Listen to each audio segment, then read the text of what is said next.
कुंडी विधानसभा उपचुनाव, वोटरों में जबरदस्त उत्साह।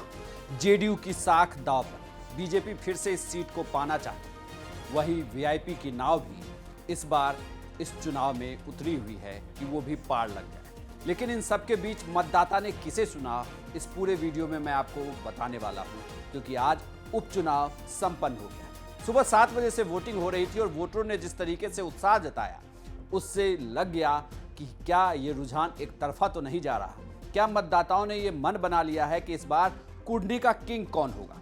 सबसे पहले बड़ी बात कुंडी के प्रत्याशियों को लेकर, जेडीयू ने इस बार यहां से मनोज कुशवाहा को उम्मीदवार बनाया। पिछली बार आरजेडी के अनिल सहनी यहां पर चुनाव जीते थे, लेकिन उनकी सदस्यता रद्द हुई। यह सीट जेडीयू के खाते में गई क्योंकि गोपालगंज और मोकामा आरजेडी चुनाव लड़ चुकी थी। तो इसलिए कुंडी में चुनाव लड़ने के लिए उतरी जेडीयू। मनोज कुशवाहा को फिर से उम्मीदवार बनाया गया। मनोज कुशवाहा इसके पहले भी यहां से मनोज कुशवाहा मंत्री रहे हैं और इस बार वो कड़ी टक्कर दे रहे हैं। लेकिन बात अब बीजेपी के उम्मीदवार केदार गुप्ता की। केदार गुप्ता ने मनोज कुशवाहा को चुनावी मैदान में पटकनी दे रखी, लेकिन पिछला चुनाव वो हार गए महज 712 वोटों से, वो भी आरजेडी से। इस बार फिर से बीजेपी ने उन पर भरोसा जताया और उनके जनसंपर्क अभियान, या यूं कहें कि कुंडी में ये कहा जाता है कि केदार गुप्ता बड़े इजीली अवेलेबल हैं। मतलब कहीं भी कोई आयोजन है तो उसमें आपको केदार गुप्ता जरूर मिलेंगे। इन दोनों का खेल बिगाड़ने के लिए एआईएमआईएम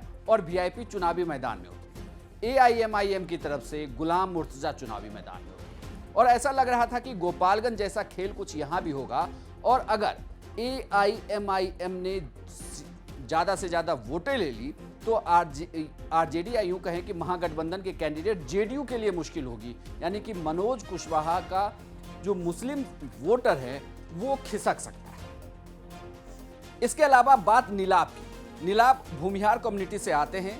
मुकेश सहनी ने उन्हें वीआईपी उम्मीदवार बना दिया और यह कहा गया कि चूंकि इस सीट पर भूमिहार वोटर जो हैं उनकी संख्या बहुत ज्यादा है और सहनी, ये दो वोट बैंक अगर मिल जाएं और अगर त्रिकोणीय मुकाबला हो और गुलाम मुर्तजा वोट काट लेते हैं तो नीलाब यहां चुनाव जीत जाएंगे। लेकिन आज पूरे दिन हुए चुनाव में जो हुआ वो अब मैं आपको बताता हूं। ये तो यहां के उम्मीदवार हैं। अगर आप चुनाव की बात करें तो यहां पर सबसे ज्यादा नजर कुशवाहा वोटर, मुस्लिम वोटर, सहनी वोटरों पे थी। भूमिहार वोटरों को लेकर मैं आगे आपको बताऊंगा। कुशवाहा वोटर यहां पर एकजुट दिखे। वहीं मुस्लिम वोटरों में जो उम्मीद की जा रही थी कि टूट हो जाएगी और ओवैसी की तरफ जिस तरीके से गोपालगंज में खेल हुआ, कुछ ऐसा ही खेल कुंडी में भी होगा, तो वह देखने को नहीं मिला। आरजेडी की आखिरी रैली, या यूं कहें कि नीतीश कुमार और तेजस्वी की रैली, जिसमें तेजस्वी लालू यादव का हवाला देकर बोलते हैं, वो भाषण काम कर गया है। मुस्लिम वोटर एकजुट दिखे हैं। बहुत कम वोट टूटा है। इसका मतलब कि इससे महागठबंधन को फायदा होता दिखा है, जेडीयू को फायदा होता दिखा है। लेकिन बहुत सारे ऐसे वोट हुए जिनके छिटकने का डर बना हुआ है और जिन पर यूं कहें कि चुनाव प्रबंधन के मामले में बीजेपी ने जो किलेबंदी की, उससे नुकसान महागठबंधन को होता दिख रहा है।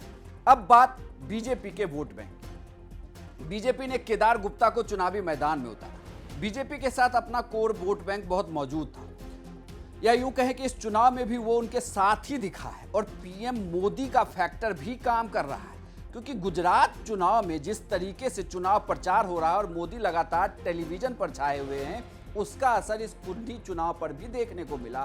क्योंकि वहां जब हमारे संवाददाता ने पब्लिक से बातचीत की तो उसमें उन्होंने बार बार मोदी फैक्टर का जिक्र किया। तो ये माना जाए कि मोदी फैक्टर भी इस चुनाव में है, तो ऐसे में बीजेपी के केदार गुप्ता को फायदा हो सकता है।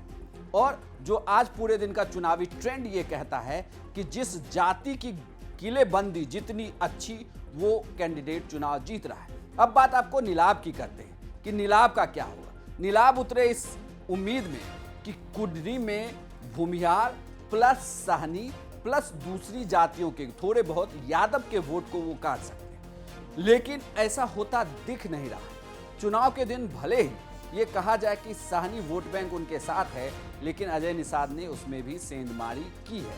ये कहा जा रहा है कि वो वोट बैंक भी टूटा है। दूसरा भूमिहार वोटर। भूमिहार वोटरों की जितने भी वोटिंग स्थल थे, यानी जहां जहां मतदान स्थल था, वहां पर भीड़ दूसरी जातियों के मतदान स्थल के बनस्पत कम था। यानी कि मतदान प्रतिशत वो उनका नंबर जो भी हो, लेकिन वोट डालने के लिए वो कम निकले, यानी कि वो कम मौजूद हैं वोट डालने के लिए। इसका नुकसान नीलाभ को हुआ और ये भी कहा जा रहा है कि जो वोटर निकले उसमें मोदी फैक्टर काम कर रहा था, यानी कि भूमिहार वोटरों में बहुत ज़्यादा टूट नहीं हुई है।